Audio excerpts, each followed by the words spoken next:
আরে দেখো দেখো, ভূত আইছে ট্রেনে।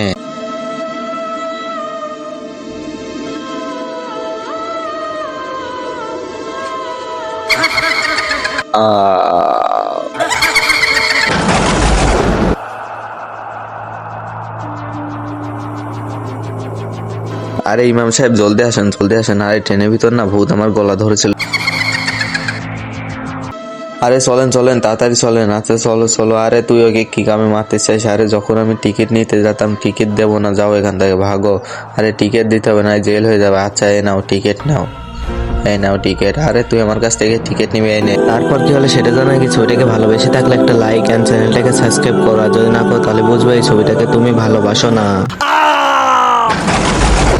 তাই যারাই টিকিট না নিয়ে ট্রেনে ওঠে তাদেরকে সবাইকে আমি মেরে ফেলি, কারণ এটা একটা অপরাধ, বুঝতে পারছেন? আরে ইমাম সাহেব শোনো, তোমাদের সবারই উচিত হচ্ছে টিকিট নিয়ে ট্রেনে ওঠা। আশা বুঝতে পারছি। নেক্সট পার্ট দেখার জন্য সাবস্ক্রাইব